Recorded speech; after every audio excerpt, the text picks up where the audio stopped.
Hi, everybody, and welcome to another episode of the Double A Team podcast. Thank you very much for joining us once again.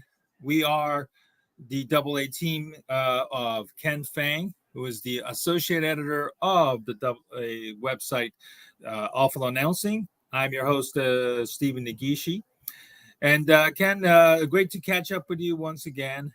Just got back from my trip to Chicago earlier today. Had to take a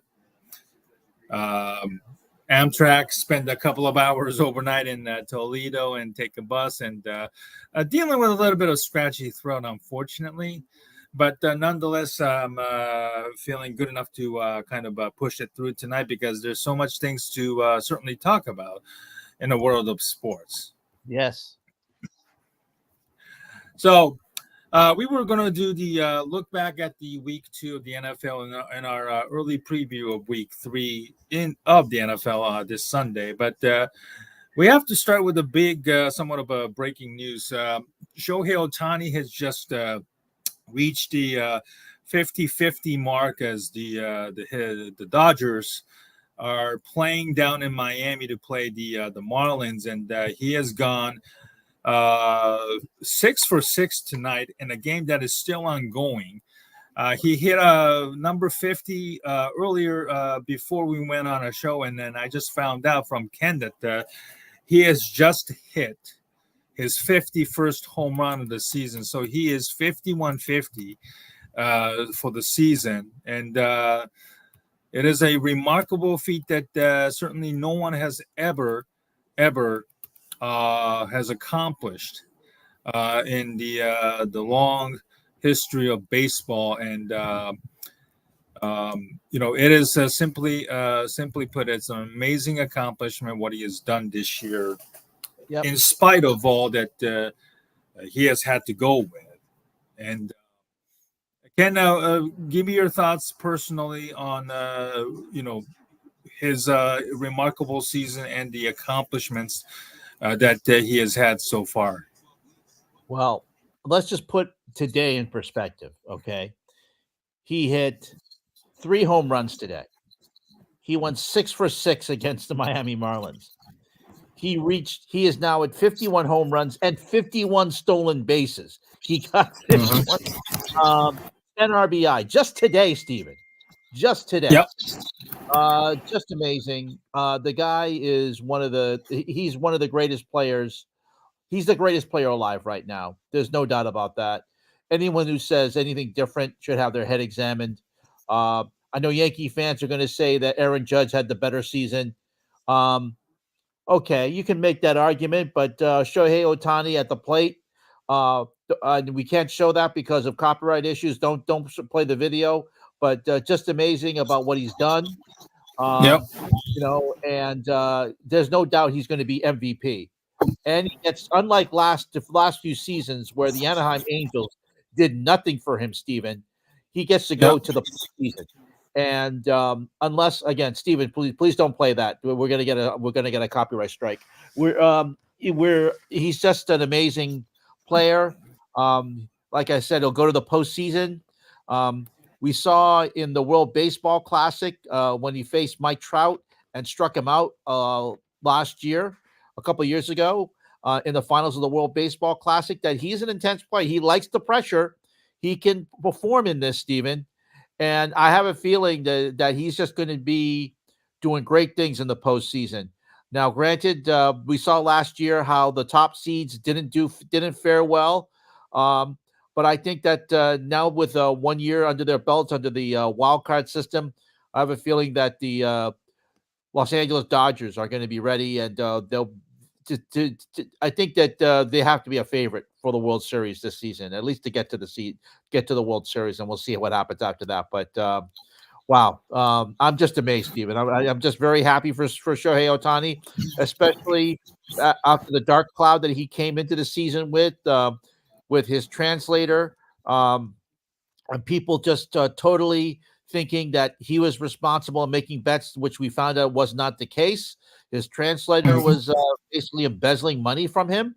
So, and now we see the fact that, the Ohtani with no pressure, not having to worry about pitching being the designated hitter, he is pretty much. We saw what he did today and this season: 51 homers, 51 stolen bases, and there's still a few games left to go in the regular season. So who knows Right. how this goes? Who know how far he can go? I mean, I think 60 home runs is out of the question. Is out of the picture, but there's no doubt that appreciate what you're seeing, folks, because this is really special.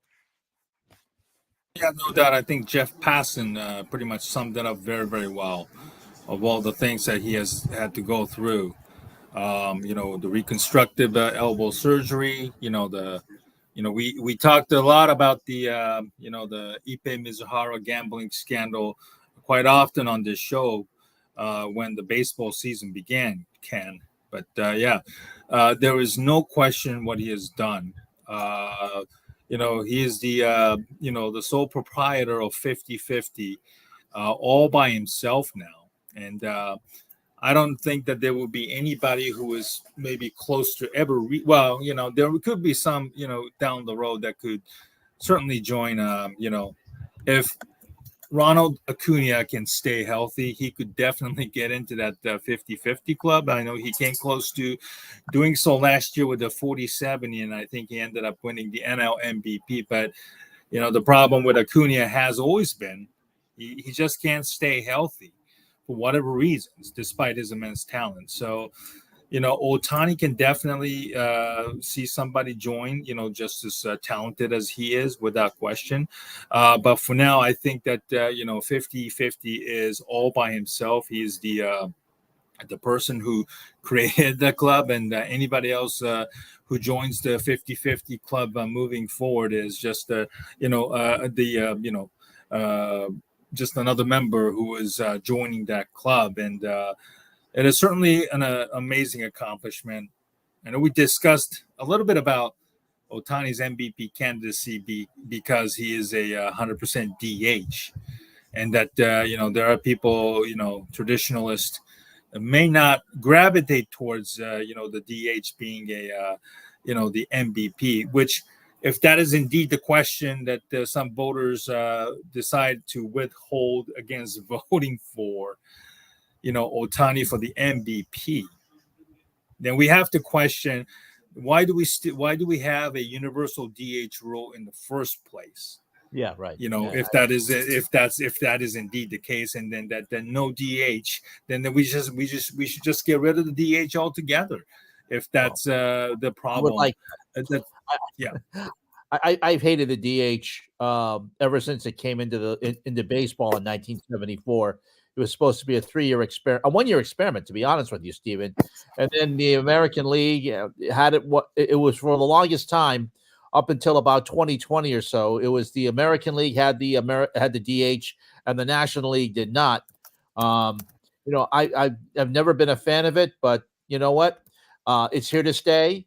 It's in all levels of baseball now, whether it's in high school or college, minor leagues. So, as long as we have this corrupt commissioner, Rob Manfred, probably the worst commissioner in all of sports, he hates baseball. He's going to keep it. He's going to keep it as long as he's a commissioner. The DH is going to be in both leagues. So, you know what? We're going to have to, we got to live with it. And as you mentioned, I think there's no doubt that he is going to be the most valuable player in the National League.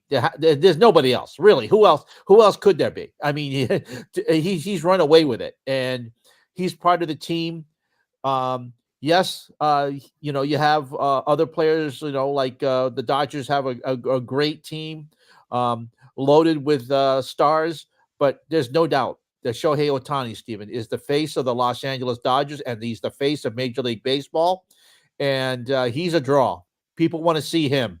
Yes, Mookie Betts is there, and Freddie Freeman, and you have other players as well. But you know what? Ohtani is the one that's filling the seats. People were in Miami today and hoping to see him get to the 50-50 club, and they were cheering him, and they gave him a curtain call. The fans, the Miami Marlins fans, gave him a curtain call. He hit his 50th home run, and they wanted to be there. They wanted to watch him, and he's definitely going to be a draw come the postseason, Steven. Yeah. I'll be honest. I'm not quite sure what the the Dodgers pitching is right now. I know Tyler Glasnow is also out for the season, which Right. probably means he's out for the postseason as well. And I know there's been some rumors that Ohtani might ended up pitching in the postseason out of desperation, which I'm sure when push comes to shove, they might even think about it. But for the longevity of his health, I don't think they will ever, and they should never ever entertain that thought at all. To be honest with you, Ken, and so I know the Dodgers will clinch the division, hopefully maybe by next week. I know they're still in a tight race with the San Diego and Arizona, who those two teams will likely to be representing the National League in a wild card, above those two wild card slots, and with the Mets and the Braves competing for the last third spot in the wild card. So, the Dodgers have had a terrible history, in the playoffs recently. Being a top two seed, certainly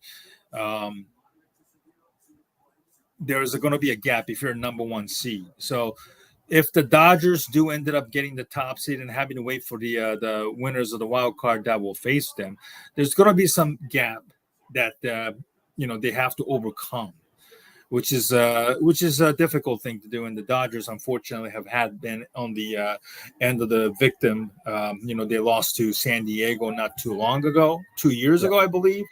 When they won the NL West, and so it will be very interesting to see how Ohtani and the Dodgers can maintain the momentum and keep their focus onto the playoffs. This is the first time that Ohtani's actually playing in the playoffs as well, and we'll be very, very curious to see, his ability to, assimilate himself in the postseason. Obviously, the regular season and the postseason are completely two different animals when it comes to baseball, because the records are completely out of the window. Pretty much every team that is in the postseason start flat 0-0. So. Right.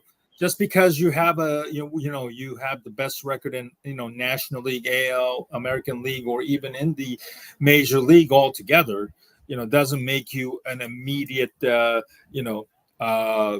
World Series champion, or a team that is favored to go into the World Series just yet. So I'm very curious to see the momentum, how much of a momentum can Ohtani and the Dodgers can take themselves into the postseason as the the baseball season comes to an end, and probably in the next week or so. Ken. Yeah, we'll have an idea about where they go with the playoffs and their seeding, and also to see how many home runs and how many stolen bases Shohei Ohtani can reach. He's definitely in the 50-50 club. This is something we've been watching all season long.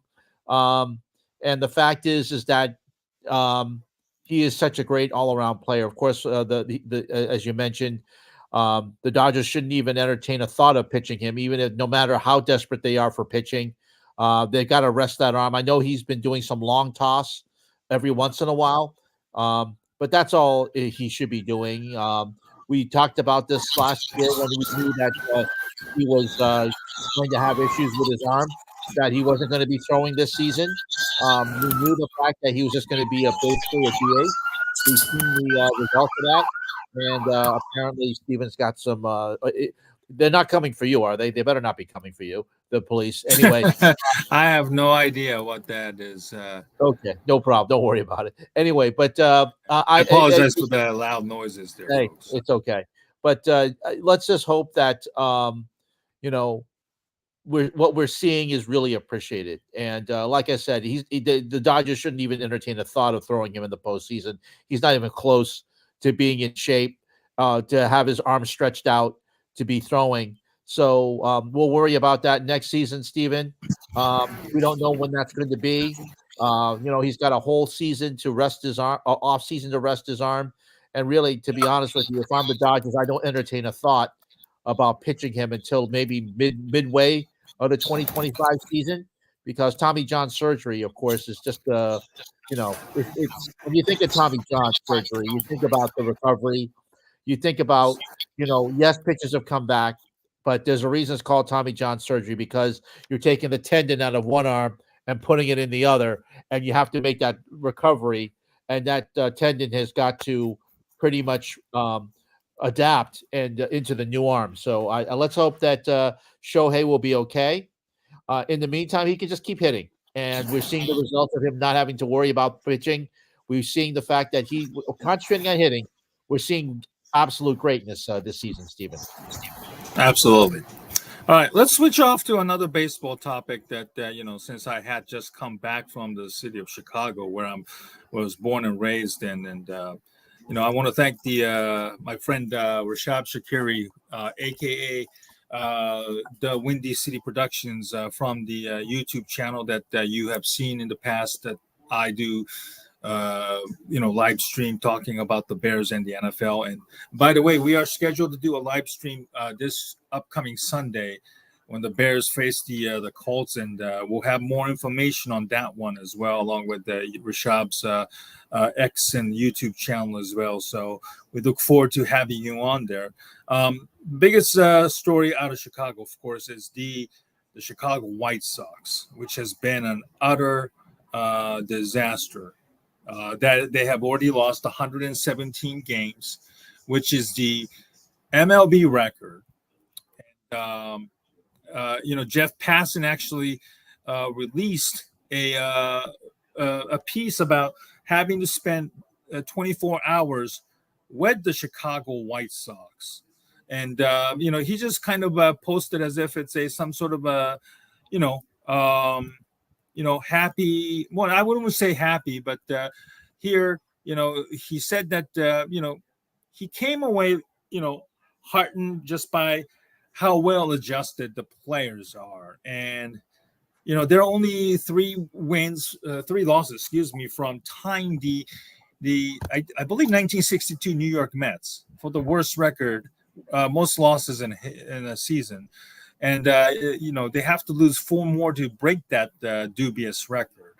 And just today,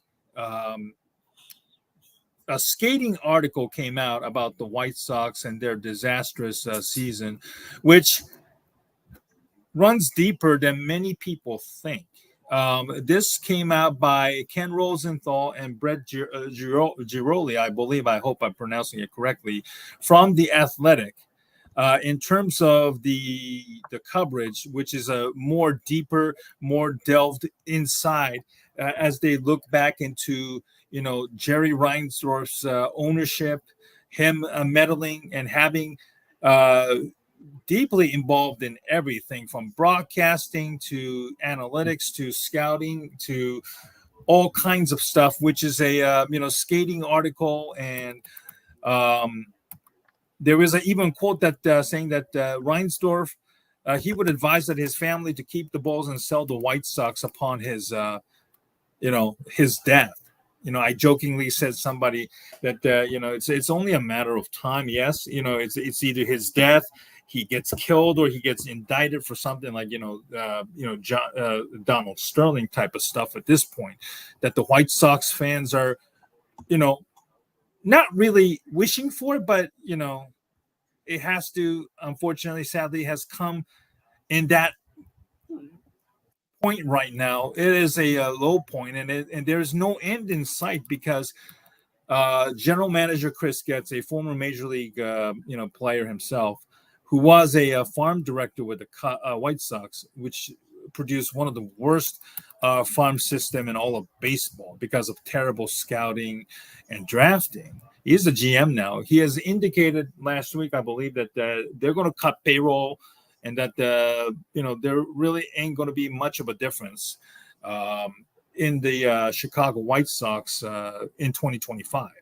So chances are, Ken, you might see the White Sox break their own record in 2024 at this rate. Even if they don't, chances are they could lose another 100 games, and that the things will unfortunately stay the same. Where as long as Jerry Reinsdorf is alive, and I do highly recommend fans to take a good look at the Athletics article written by Ken Rosenthal about the disastrous state of the White Sox, because if you think that losing 120 plus games will make you change and go through a wholesale change that is required, it ain't going to happen as long as Jerry Reinsdorf remains. And as you stated there, Ken, he is a horrible owner for both the White Sox and for the Chicago Bulls as well. Here's a guy that under his watch. Now let's just not forget this. There were 6 championships with the Bulls in the 90s. The White Sox did win a championship under his ownership in 2005. But to be honest with you, since that time, Steven, Jerry Krause, he let Jerry Krause break up the greatest team in NBA history with those greatest stretches. And again, by nickel and diming his team, and also by trying to blackmail Chicago, by trying to get more concessions for his park, which he managed to get built before all those retro parks were built. He built a monstrosity, which was the New Comiskey Park, which has been under different names because of various contracts and naming rights. But here's a guy that just can't get out of his own way. And while, yes, he had Ken Harrelson, a legendary announcer, a Hall of Fame announcer, and yes, he was a homer, and he got his career started in Boston. I loved him when he was here. He wasn't a homer, believe it or not. He became a homer when he was in Chicago. But then he got Jason Benetti to replace him, a great announcer and who will probably be a Hall of Famer on his own right, but then basically drove him out to go to Detroit. Now we have John Schifrin, who's gone under controversy under his own right because he doesn't know how to get out of his own way. Steve Stone, who has been the color announcer with the White Sox for a long time. Here's a guy who deserves much better, but he was considering retiring because all the bad baseball he was watching. He decided to come back for one more season. I wouldn't be surprised if he quits in the middle of the season because all the bad baseball he's watching. But I'll tell you, Steven, the White Sox are a proud franchise. They're one of the original American League franchises dating back to the early 1900s. Ever since Jerry Reinsdorf has owned them, he is, he's got all these type of moves, like first taking them off of free television and then putting them on what was called Sports Vision at the time, which became Sports Channel, and then eventually Fox Sports Chicago, and then Comcast Sportsnet Chicago, and now NBC Sports Chicago, which now they're going to be. And interestingly enough, here's a guy that wanted to take all these games on pay-per-view. He was one of the originators to do that. He and Eddie Einhorn together when they the White Sox back in the 1980s. And now they're going to move to a new along the White Sox, the Bulls, and the Blackhawks are going to form their own free over-the-air regional sports network, and it's going to be on interestingly enough, and I don't. It's interesting that Reinsdorf is going to do that, but it's going to be good for the fans to get to watch the baseball for free instead of being able to watch having to pay for it. But I don't know if they want to watch these games for free. It's terrible, but. It's three loser franchise getting together and forming their own network right now. So. Yeah, but at least you're not going to pay for it, and at least you're going to watch it for free, and then throw your shoe at the television as you're watching some bad baseball or bad basketball or bad hockey. But I'll tell you, Steven, Reinsdorf is a guy that I've never really gotten. Here's a guy who thinks he's the smartest guy in the room. He has tried to, as I mentioned, tried to blackmail Chicago for more concessions to pay for more stuff for guaranteed field or whatever that's called. I just, Guarantee rate, I believe, right now. yeah, Yes. and luckily the city of Chicago is not falling for that. Right. He's trying to, I mean, remember that he threatened to move to Tampa, St. Pete at one time. Yes. He's now And now trying he's trying to do the same with kind of like a yeah, Nashville. he's It's trying like to do the same trying to thing. build, as a, you try to get more money from the public for a new stadium. Yeah, Too, so. and he's threatening to move to Nashville, or he's threatening to move to other cities. It's the same playbook that he's done. Luckily, the city of Chicago is not falling for it. I don't know. Yes, he's not going to sell anytime soon. He should be selling, because I don't know. I just feel for the fans because they shouldn't be putting up with this. But this Jerry Reinsdorf, and he's trying to force the hand of the city of Chicago to make concessions to get new stadiums for his teams. And luckily, no one's falling for it. And if he wants to move his team, I think the fans don't care at this point. The fans aren't going to say, "Oh, no, don't do it, Mr. Jerry. Keep the team here. If you don't put a winning product on the field, fans aren't going to support you." And they're seeing through his rhetoric and through his crap. Absolutely, and you can see the highlighted section, just the one of the skating article about the chartering an Airbus 320, which was manufactured in the 80s. Has only 8 first-class seats. The rest is coach. And the majority of the MLB teams charter bigger 757s. Even the frugal teams like Tampa, Colorado, Miami has a nicer planes, but not the White Sox. And the players new to the Chicago first stop on board this season, he said loudly, "Come on, man, no show planes?" A chorus of players burst into laughter. So, good luck playing for the White Sox, especially if you're drafted into it. It is a sad state of the White Sox because they can't draft nor develop young players well at all. For the years, they have kind of stumbled and, been lucky with trades and some of the, free agent signings.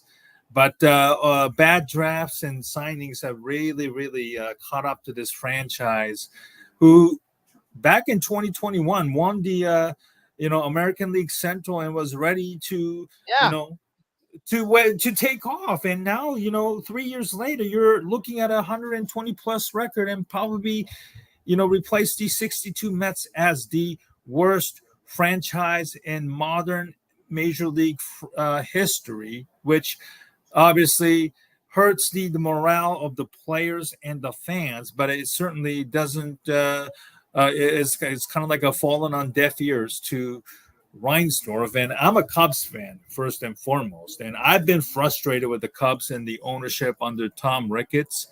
Certainly because Ricketts' family is probably so busy trying to spend money on politics, trying to win try to support Donald Trump's presidency and all of that. But I got to tell you, if you're a baseball fan in Chicago, whether you're a Cubs fan or even especially the White Sox fan, after reading this type of article, it just makes you feel sadder. And, it just adds more misery to the city that has dealt with so much mediocrity when it comes to sports scenes in such a long time. And, as somebody who just visited Chicago, where I'm from originally, it just really made me sad. And, I didn't want to end my vacation on a sad note, but that's just the feeling in Chicago right now, unfortunately.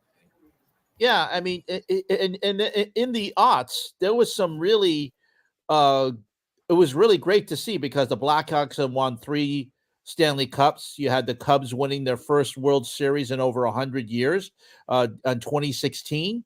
As you mentioned, the Chicago White Sox were playing pretty decently, and the Bulls, they were having a decent playoff run. But now you have a situation, as you mentioned, both the Cubs and the White Sox are mired in mediocrity. You have the Blackhawks, granted they have Connor Bedard, but there's not much hope right now. And of course, the Bulls are the Bulls, and of course the Bears, they didn't play well. We'll talk about that coming up. But there's a situation. Chicago is a great sports town. There's no doubt about that. They deserve much better than this, Steven. Jerry Reinsdorf has been the owner of the White Sox dating back to 1981. Same with the Bulls. He's just got to get out. I just feel bad for Chicago because you deserve much better than this. You really do. Right. All right. Let's look at the NFL week 2. Certainly, both of us are kind of on the different end of the spectrum. Week 1, my Bears won. Week 2, Ken's Browns unfortunately suffered a massive defeat against the Cowboys, and we were talking about the future of Deshaun Watson and everything, and now it's a different, obviously on the different end here. Yeah. Week 2, my Bears suffered a loss. 19-13 against the Houston Texans on a Sunday night. The Bears haven't won down in Houston in probably in the mid 80s, quite a long time ago, when it was the Houston Oilers before they left to become the Tennessee Titans. Was the last time I think that the Bears beat a team in Houston. They're probably 0-3, 0-4 against the Texans since they came into the league. Your Browns, had a bit of a challenge, but they managed to squeeze by the Cleveland Browns. And Ken, let's start with your Browns. What were your overall takeaway from your Browns squeezing by Trevor Lawrence and the Jaguars? Well, my prediction of 0-17 went by the boards. I do, Deshaun Watson again, didn't play great, but the Browns, as you mentioned, they eked by. I still don't have much hope for this team. They did manage to show some heart, which is something that under Kevin Stefanski, the team at least manages to come back. They do play for him, as much as Stefanski baffles me in some of his decisions that he makes. But still, I have to be pleased with the win. They're 1-1 in the division. That's certainly much better than the Baltimore Ravens, who are 0-2. We'll discuss that a little bit later on. But as far as I'm concerned, Steven, the Browns showed me some heart, showed me some life. And while I'm still not optimistic about how they can do, Steven, I still think that they're a team that can, at least, I don't know if I'd say challenge for the top, but at least challenge for a playoff spot. Yeah. 1-1 right now. Obviously, getting that first victory kind of makes you, definitely feel better. It wasn't a pretty game. It was a very close game. I know it was 16-13. And then that safety late in the ball game kind of sealed the game for the Browns. And, you really needed that safety in the end zone to kind of seal the deal for the Browns. And, Watson looked somewhat better, of course. And, but obviously that, the performance, against the Jaguars is not certainly the one that will raise hope just yet. And at least you have another winnable opponent coming up in Cleveland when you face the New York Giants, who is 0-2 already, and the firing squad is already out in full force against the Daniel Jones and Brian Dable, and maybe even to a degree, Joe Shane, the general manager. But I have a feeling that you have at least another game that you could do a lot better and give Deshaun Watson and the offense the opportunity to kind of get right by themselves. But there was another allegations against the Deshaun Watson that was raised this week against a woman down in Houston. Obviously, he was drafted by the Texans. So obviously all of his cases that is attached to him took place down in Houston, and another one just popped up another lawsuit against him against sexual assault just came to life, and obviously the Browns are doing all they can to find the ways to get out of the contract that they gave Deshaun Watson to, and I do admire the kind of resiliency that the Browns and Browns fans are kind of going through, and all of this, and if this wasn't any other organization, I don't know how if they could survive all of this. But I have a feeling, Kim. I'm sure that you're probably sick of all of this, anything to do with Deshaun at this point, and the latest allegations, unfortunately, certainly does not help him. Nor how you feel about the Browns organization for not only acquiring him, but also giving that massive contract that they seem to have no idea how they can get out of at this point. Yeah, I mean, first of all, it was a bad contract. No one was really desiring Deshaun Watson. The Browns were bidding against themselves. They were the ones that decided to give him so much guaranteed money. It's going to hurt them, especially in the in the salary cap over the next couple of seasons. No matter what happens to him, even if they cut him, they still have all this guaranteed money that's going to be hanging on. It's going to be dead money on the cap, Steven. So, and not only that, as you mentioned, they'll get to play the New York Giants, who actually played well against Washington in week 2. Yes. Mm-hmm. But against a much better Browns defense, led by Myles Garrett, we'll see how they play. Daniel Jones still isn't a quarterback that convinces anybody that he's a world beater. And of course, when you trade your best player, Saquon Barkley, to the Philadelphia Eagles, who, of course, they had their issues last week as well. But I still think that the Browns should be favored against the Giants. These are two old rivals going back to the old days of the National Football League, back when they were both in the NFL, back when they were both playing in the NFL, before in the NFL AFL days. Of course, no one remembers that now, but it's going to be fun to see how it's going to be interesting to see how the Browns fare against Daniel Jones, a guy who hasn't convinced anybody he's a legitimate NFL quarterback. And of course, you have Deshaun Watson, who just doesn't seem to be playing with joy at all.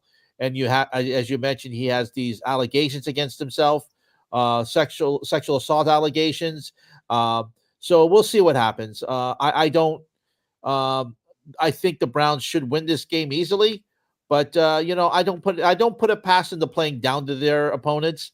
And if they lose this game, that wouldn't surprise me either. So and maybe they'll go 1-16 instead of 0-17. You never know, Steven. This team really doesn't. I have no inspiration. This team doesn't give me any inspiration or any hope. I did mention that I was hoping that I still think they'll. In all seriousness, I do think they'll contend for a playoff spot, but I just still don't know how. They're going to be doing it, and this quarterback is just not. They really need to get rid of him. They need to find a way, because he just can't be playing for this team anymore. And if they find any more allegations against him, the Browns are going to be. The Browns will have to do something. They'll have no choice. So I think that's where we're going to be at to this point. And I wouldn't be surprised if Deshaun Watson is cut in midseason if we continue to see these allegations come about. Absolutely. Now, moving on to my Bears, I was at the watch party with Rashab Shakiri, aforementioned the Windy City Productions on the YouTube channel.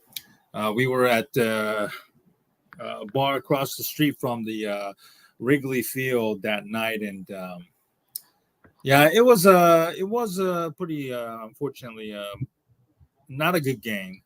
No. It was a close game early on, but the offense once again sputtered.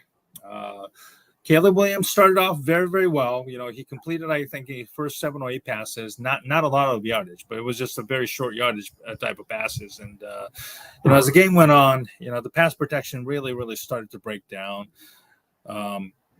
Last week against the Titans, it was Jeffrey Simmons and rookie Tavondre Sweat who was collapsing in the middle. Last week against the the Texans, it was the edge rushers, Will Anderson Jr. and Daniil Hunter, who tormented the Bears so many times in his years with the Minnesota Vikings, who signed a big contract with the Texans this offseason. And now, he did the same thing again against Caleb Williams and the Bears last Sunday. The offensive line is a massive, massive issue with the Bears right now. Caleb just doesn't have enough time to set his feet and throw the ball. I do like his moxie. I do like his, competitiveness. I know there was one scene at the end of the game between him and CJ Stroud about CJ trying to bro up or something like that, which I think it was a completely ridiculous statement. And obviously, CJ wasn't, had to clarify in a press conference today that he wasn't trying to one up or trying to bro up on, Caleb. So he certainly can speak from his own experience last year as a rookie. And unfortunately, the bar was set high because of C.J. Stroud's, terrific rookie season. And it's going to take a while for, Caleb to catch up to that level, unfortunately. Certainly this week against the Indianapolis Colts in Indiana, Matt Eberflus, the head coach, is making his homecoming. He was a DC down there before becoming the Bears head coach. And, the Colts just gave up 261 yards against the Green Bay Packers, who started Malik Willis. And it looked like a world beater. And if the Bears cannot establish the run, which has been a massive, massive problem, they can't run the ball north and south. They just keep trying to do the, the left, right, east, west type of stuff with their poor blocking scheme, which obviously seeing DeAndre Swift getting tackled 3-4 yards behind the line of scrimmage so many times already in first 2 weeks. That has to get fixed in a hurry. And if the Bears have a hard time running and hard time beating the Colts, and if they lose to the Colts, God forbid, the seat on every coaching staff of the Bears has to be white hot after, you had an entire week, to figure out, that the Colts cannot stop the run. You have to establish the run and make sure that Caleb, is moved in the pocket, allowing him to drop back like close to 40 times and him ended up getting 95% of the time pressured is not the way to win. So this upcoming week in week 3, this is going to be a real challenge for the Bears. Caleb is saying all the right things, but obviously at this rate, he's not going to survive. And, I do want to see some sort of a meaningful change, and hopefully the Bears can figure it out, even with the injuries and stuff that this, that every team is dealing with right now. They can find a way to beat the Indianapolis Colts, and we'll find out just how much does this coaching staff knows their personnel, because right now the first 2 weeks, I am not encouraged by the offensive results that I've seen so far. All right, let's take a look at the other teams and, kind of give a quick rundown. And Ken, obviously the Thursday night game. About this. Just let me say something quickly about Caleb Williams. He threw a couple of interceptions that were just absolutely horrible. I mean, he's got to learn to throw the ball away. Now, stuff that he got away with last season in college is not going to be tolerated and is not going to be able to get away with in the pros. The defenders are just too good. They're too fast. And when you just try to throw the ball right to the, and we saw this also with Will Levis, when you just try to nonchalantly throw a ball to the sideline, it's going to get intercepted. You've got to make it. You got to make sure when you throw the ball out of bounds to really throw the ball high and make sure nobody gets it. Caleb Williams didn't throw enough juice on the ball, and he allowed defenders to intercept it. Happened a couple of times. He'll learn that. He'll learn that, and with coaching will come time. But as you mentioned, Stephen, that offensive line, it basically ruined Justin Fields. It's going to do the same unless something happens and they get better protection and a better scheme of blocking. Stephen, we're going to see the same thing happen to Caleb Williams. We just can't. And he has better talent than Justin Fields. As much as Justin Fields showed some promise And actually, he started in Pittsburgh this last week against Denver. I have a feeling that I don't want to see another quarterback get ruined by Chicago's bad offensive Yeah, line, bad offensive plans and schemes, and then having him run for his life, and then in 2 years having him traded again to another team where he can right. flourish. The Bears just that's not an MO for success, and the Bears have got to change that. Right, because I don't want to see another, situation where, you know, Bryce Young got benched in week 2 in his second year, because we're looking at the other games, and Bryce Young already benched after week 2, Yeah. coming off a bad loss against the Carolina Panthers, and look, it's not the end of the world for Bryce Young, and as a team, as a Bears fan, we certainly fleeced the Carolina Panthers badly.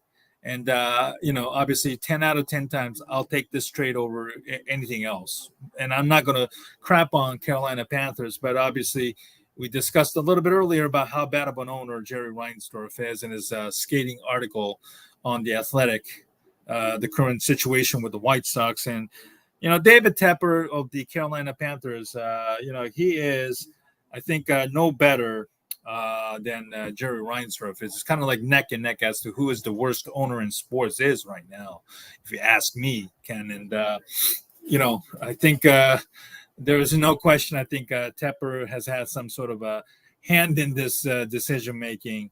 Obviously, he wanted Bryce Young over C.J. Stroud. C.J. Stroud is a megastar. Bryce Young is a diminutive quarterback who's looked very, very bad in his early in his second year, or only in his second year, out of Alabama. Now they're replacing him with Andy Dalton and try to get the offense and the team running. It's a sad situation, and I hope that's something that the Bears can look and say, yeah, we fleeced their ass, Carolina. But I hope that they're not making the same typical mistake that they're doing with Caleb Williams and what the Panthers are doing with Bryce Young now, because they've invested so much time and effort in leading into Caleb Williams, and certainly what we're witnessing with Bryce Young is a terrible example of how teams have no patience, none whatsoever in this day and age, and when it comes to not only drafting but also developing a quarterback. And it's unfortunate, but maybe the solace, of course, is the Baker Mayfield. I don't want to rehash an old wound, Ken, because obviously you're a Browns fan, but Mayfield said that offer an encouraging word to Young. Certainly, obviously he went through a similar ordeal with himself, going through different teams before landing nicely in Tampa Bay last year and getting a nice contract out of it too. His chapter is certainly not done. I think, unfortunately, Bryce Young would have to probably leave Carolina in order to salvage his career. And, it would be very interesting to see, if and when Bryce Young is inserted back into the lineup again, whether Andy Dalton sucks or he is hurt or, whatever, it's just a comedy of errors in Carolina. And it was something that, unfortunately, Bryce Young seems to be the ultimate victim here, Ken. Yeah, Bryce Young is, and again, you talked about how David Tepper made the choice, and while the Carolina Panthers aren't admitting it, and while the reporters there have been trying to figure this out, there's no doubt that in my mind, David Tepper was the one that made the decision to draft Bryce Young instead of C.J. Stroud. Now, granted, had C.J. Stroud played for Carolina, would we see this result? We might, because Carolina is such a bad team, and David Tepper just doesn't seem to know what he's doing over there. I just feel bad. I feel bad for the kid. He's only had 2 wins in his career. He's run for his life. He looks confused out there. Yeah. And as you mentioned, it's the pressure of playing your top draft pick your quarterback and throwing him to the wolves.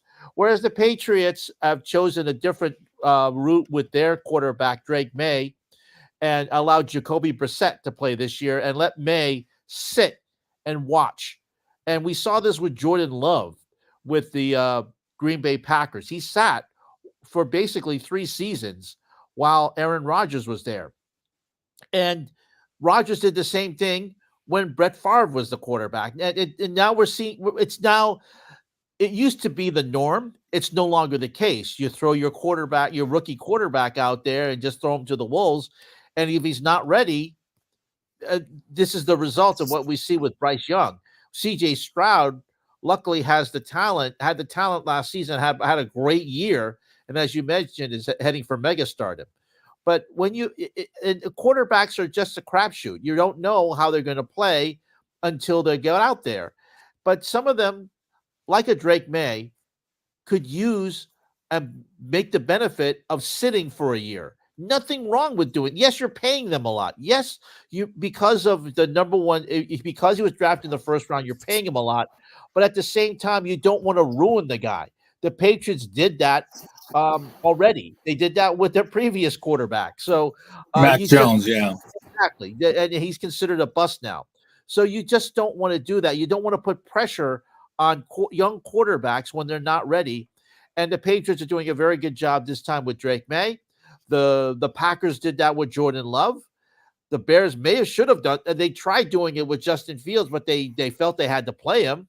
And now they're doing the same thing with Caleb Williams. So, the pressure is to put them out there right away to see how they do. But, I think, I really do think that there's nothing wrong with sitting them for a year. Yes, you're paying them a lot of money, but sometimes they're just not ready. And we saw that with the case with Bryce Young. He just wasn't ready. And sitting down and seeing what Andy Dalton sees for maybe even if it's for the rest of the season, it'll benefit him. And plus, he won't get hurt. Yeah, very, very interesting to see what Carolina does moving forward. Obviously, another team that is in a quarterback quandary, of course, is Ken. We did it last Thursday, and it was obviously the Bills and the Dolphins. Tua Tagovailoa suffered a freakish, head injury. Unfortunately, I didn't realize he had suffered so many concussions dating back to his time in Alabama. Yeah. And, now he was officially put on IR, even though they said that they were not going to put on him, but they have no choice. Certainly they're going to have to go with Skylar Thompson, which obviously does not really install that much of a confidence for the Dolphins and the Dolphins fans, because certainly they're facing what team are they facing? The Seahawks. They have to actually travel to the West Coast from the East Coast time zone on a Sunday afternoon. And, long trips, playing in Seattle, the 12th man. And, that strong defense certainly does not really help at all. And, Antonio Pierce, the Raiders head coach, said if he was the coach, he'd tell him to retire. Obviously, a lot of people seem to have their opinions about Tua's injury and all of this. But, my stance is that if you're not a medical profession, and that's not a knock against Antonio Pierce, who played in the NFL and certainly played at a high level, mostly with the Giants. And I think he may have won a Super Bowl with the Giants in the 2007 as well. Yeah. Certainly, I understand that, him speaking from his experience. But, to be honest, if you're not a medical profession, and you have to be a really, really good one, I don't know if you should take that advice or just, take it seriously. And again, that's nothing against Antonio Pierce. But certainly I think Tua has an interesting decision to make in the, while he sits out the next 4 weeks. And, if he retires, he gets $97 million at least in guarantees, which certainly set him for life. But Tua and the Dolphins, they're kind of find themselves in an interesting position, Ken. Yeah, Tua. It was sad watching it. Of course, it was also on a Thursday night where he had that horrific situation a couple of seasons ago where he was thrown to the turf and hit his head, and then he went into the basically the crossed hands, uh, which he did against. And interestingly enough, he hit Damar Hamlin, who had his own situation a couple of seasons ago. Yeah. So and that's what caused him to. He hit Damar Hamlin's while he was looking for a few extra yards. He hit Damar Hamlin's arm, and that's what caused his helmet, and that's what caused him to be concussed last Thursday night. It was horrifying to watch, and you hate to see it, but I just wonder how he is going to be able to play. Now, of course, didn't have he played very well last season, up until the last two games against Buffalo and then Kansas City, but overall, he had a very good season. I really do think that the Dolphins and Tua Tagovailoa have to sit down and discuss what his next move is going to be. Yes, granted, he does want to play again, and yes, he's got to talk with his family, um, and of course he has kids, so he's got to think about, does he want to be there for his kids? Does he want to? Of course, a lot of people, especially young players at this point, they're YOLO. You only live once, so that's the attitude they have. They think that they're pretty much invincible, but you also have to think long term too. So, and I'm sure he's going to discuss it with his family, and I'm sure the Dolphins are going to discuss it too. Do they want him to play? Of course, they want him to play, but again, they have to think long term. And as you mentioned, if he retires right now, he'll be able to get his money guaranteed. We'll see what happens. But for me, I'd like to see him retire. But again, it's not my decision. He is a player. He's a competitor, and it's up to him and the Dolphins and his family. But I don't want to see any more damage because, long term, we know what happens with CTE. We know what happens with players who played long term. They get Alzheimer's. They get in a bad situation. Parkinson's as well. So I fear for him long term. But again, it's not me. He wants to play. If he wants to play, and he gets a doctor to clear him, then he's probably going to play. But we'll have to wait and see. Yeah, absolutely.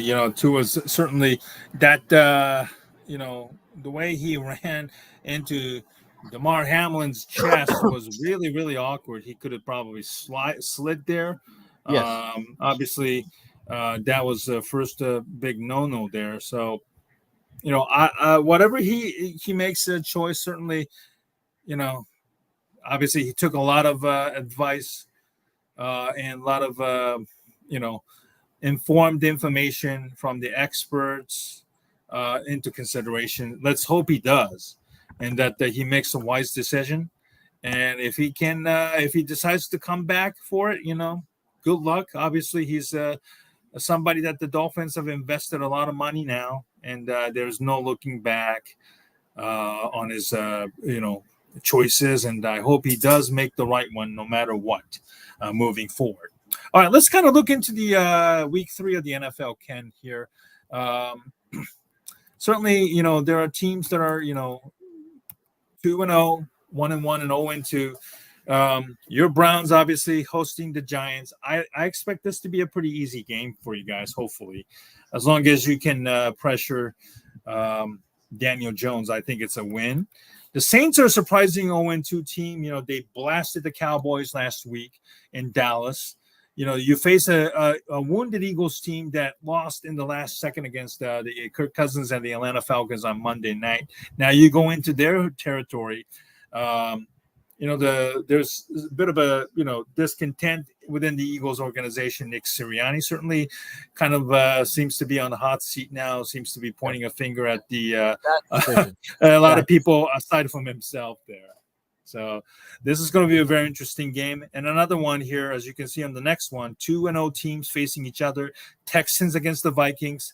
Danielle Hunter, Stephon Diggs, both returning to the Vikings for the first time since they left their team. It's an interesting challenge. The Vikings I kind of underestimated with Sam Darnold as their quarterback. They're 2-0, beating the 49ers last week without Christian McCaffrey and now Deebo Samuel. Certainly, this is a game that, both teams have a lot to play for and prove themselves as a legit contender.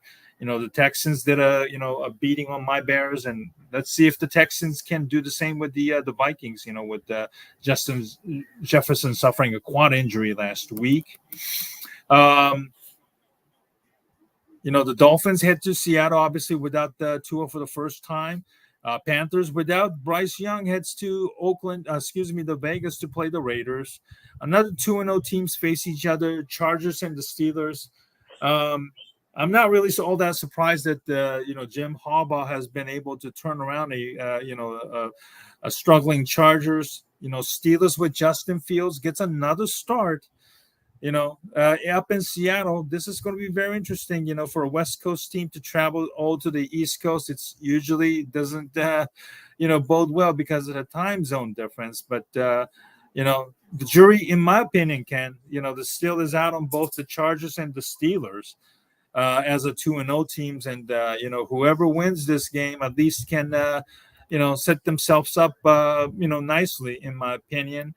And then you have the 49ers and the Rams, two teams that are completely wounded with a long list of injury list right now. And, the Rams are completely, were blasted by the Arizona Cardinals of all teams. And I tell you, whoever loses this game right now, it might be in the real danger right now, at least the Rams, because of the players that are, that they don't, they're not playing, Puka Nacua, Cooper Kupp, a couple of their defensive linemen are not playing.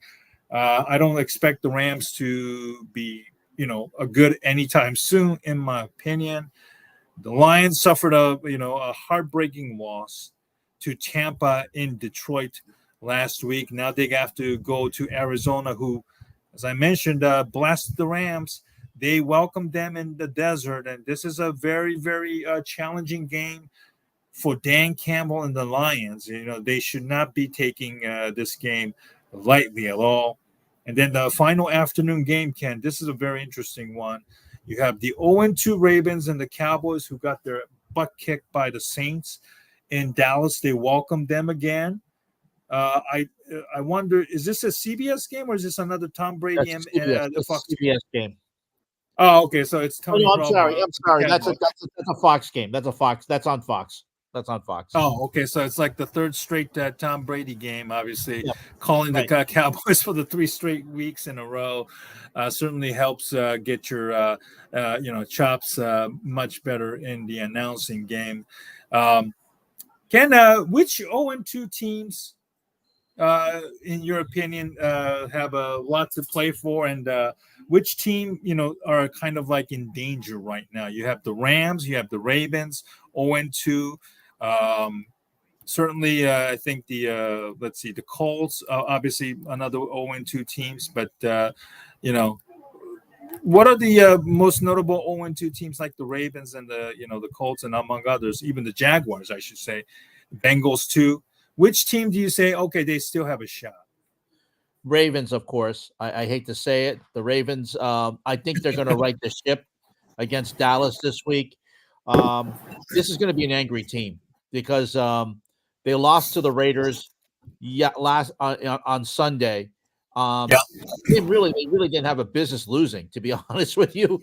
But the Raiders, under Antonio Pierce, and I said this, Antonio Pierce is the team really likes playing for him. So I wouldn't be surprised if the Ravens come out and really do I'm sure they're studying the blueprint of what the Saints did and they had, of course, using Alvin Kamara on Sunday, running him up and down the field. You've got Derrick Henry, you've got King Henry. Run him until the Cowboys can stop him. Don't have your quarterback don't have your quarterback try and run plays and get hit. Use Derrick Henry until the Cowboys find a way to stop him. You've got that weapon, use him. And I think that the Ravens will probably blow out the Cowboys this season. I mean, this Sunday. I think they have a chance to do that. As far as the Rams are concerned, I think they're in big trouble. They've lost their receivers. As you mentioned, they're playing the 49ers. The 49ers, of course, lost that last week as well. But I really do think that with San Francisco going into what basically is Levi Stadium South, because all their fans come down and travel and make it like a home game, I have a feeling the Niners are going to do the same thing and then beat up on the Rams. And the Cincinnati Bengals, they're playing on Monday night, Steven. They're going to be playing home against Washington. Here's a chance for Cincinnati to get well. Here's a chance for them to we could argue easily that Cincinnati should have beaten Kansas City. They had some dubious penalties that weren't called against Kansas City late in the game. And if fans want to contend that the referees are giving Kansas City the calls, you can argue that. But I think Cincinnati has a chance to rebound against Washington on Monday night. But as far as the other ones, the Colts are in trouble. The Jaguars are in trouble. I think they could easily become 0-3 after this week. But I don't think that we'll see the Bengals go 0-3. I don't think we'll see the Ravens go 0-3. They're too good for that. But the Rams, I can see easily losing the game at home to San Francisco. Christian McCaffrey not playing again. But I have a feeling that the 49ers will find a way to beat the Rams. It may be close because it's a division game, but with the fans traveling south from San Francisco and from the Bay Area down to Southern California, it'll sound like a home game. So I wouldn't be surprised if the 49ers win. And as far as the Jaguars concerned, Steven, that's a team I can't read that team at all. I have no idea what's going on with that team, and I wouldn't be surprised if they go 0-3 too. Yeah, this is an interesting test for the 49ers, without Deebo Samuel and Christian McCaffrey, two big weapons, in your arsenal. This is going to be a big test for, Brock Purdy. What can you do without those two guys? Can you actually function without those two guys? You still have Brandon Ayuk and Jordan Mason in the backfield, who's, done a nice job filling in for Christian McCaffrey. But, let's see if Brock Purdy is more than a so-called system quarterback under, Kyle Shanahan. And, this is going to be a very good test going up against another depleted division rival. I understand even, if you beat the Rams, there's going to be some asterisk to the game. But if you can prove you can do it, obviously it certainly helps his cause. And, he could be the next quarterback that gets the massive contracts that they're getting. So I'm very curious to see if Brock Purdy can, beat the Rams in this Sunday.